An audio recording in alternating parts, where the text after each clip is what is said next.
Assalamualaikum warahmatullahi wabarakatuh. Nama saya Ervina Atika Kurniawan, NIM 21. Di sini saya akan menjelaskan mengenai perbuatan melanggar hukum.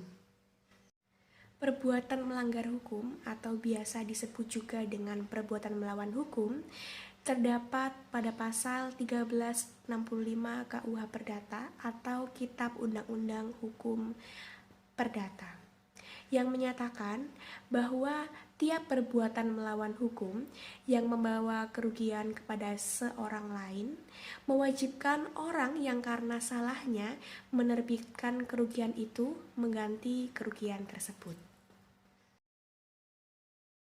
Pemaknaan perbuatan melawan hukum di lapangan hukum keperdataan setidaknya dapat dihubungkan dengan 4 hal, yaitu yang pertama, perbuatan itu harus melanggar hak orang lain.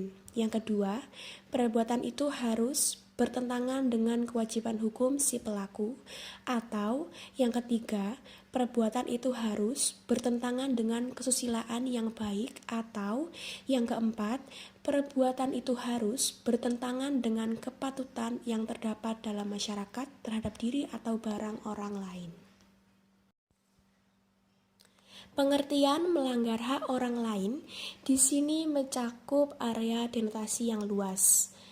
Orang tersebut tidak harus subjek yang bertempat tinggal di lokasi yang terkena dampak langsung pencemaran atau perusakan lingkungan hidup. Orang ini dapat terdiri dari mereka yang dirugikan secara idealisme. Misalnya, para aktivis lembaga swadaya masyarakat di bidang lingkungan hidup. Selanjutnya, pengertian bertentangan dengan kewajiban hukum dari si pelaku adalah kewajiban menurut undang-undang.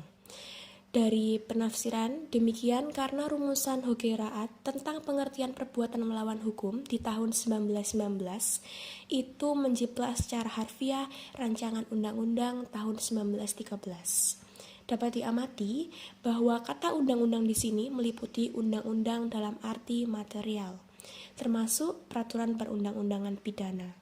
Ini berarti seseorang yang melakukan pelanggaran pidana karena mencuri atau menipu di samping dapat dituntut secara pidana, dimungkinkan pula karena kerugian yang ditimbulkannya untuk digugat secara perdata. Yang ketiga, yakni pengertian bertentangan dengan kesusilaan yang baik dan kepatutan. Bertentangan dengan kepatutan adalah jika yang pertama, perbuatan tersebut sangat merugikan orang lain tanpa kepentingan yang layak. Yang kedua, perbuatan itu tidak berguna atau menimbulkan bahaya bagi orang lain. Selanjutnya, yakni unsur-unsur perbuatan melawan hukum. Yang pertama, yakni adanya suatu perbuatan. Yang kedua, perbuatan tersebut melawan hukum. Selanjutnya, adanya kesalahan dari pihak pelaku. Yang keempat, adanya kerugian bagi korban. Yang kelima, adanya hubungan kausal antara perbuatan dengan kerugian. Dari unsur tersebut akan saya kupas satu persatu. Yang pertama yakni adanya suatu perbuatan. Konsep perbuatan di sini merupakan perbuatan positif dan perbuatan negatif. Perbuatan adalah perbuatan yang nampak secara aktif, juga termasuk perbuatan yang nampak secara tidak aktif. Artinya, tidak nampak adanya suatu perbuatan, tetapi sikap ini bersumber pada kesadaran dari yang bersangkutan akan tindakan yang harus dilakukan tetapi tidak dilakukan. Kemudian, perbuatan melawan hukum. Perbuatan yang dilakukan tersebut haruslah melawan hukum.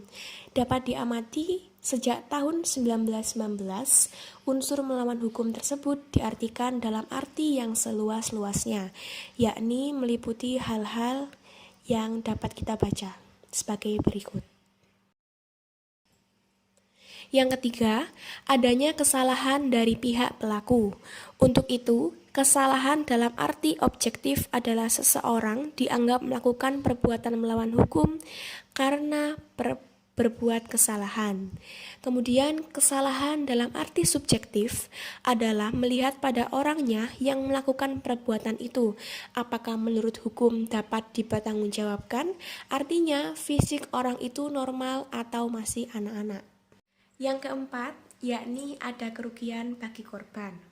Adanya perhitungan ganti rugi dalam perbuatan melawan hukum terdapat 3 unsur. Yang pertama adalah biaya, yang kedua kerugian yang sesungguhnya, yang ketiga keuntungan yang diharapkan atau bunga. Selanjutnya, unsur yang terakhir yakni adanya hubungan kausal antara perbuatan dengan kerugian.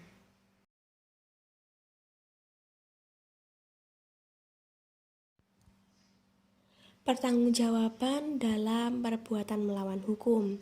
Dari ketentuan pasal 1365 Kitab Undang-Undang Hukum Perdata dapat mengatur pertanggungjawaban yang diakibatkan oleh adanya perbuatan melawan hukum, baik karena berbuat positif atau karena tidak berbuat pasif.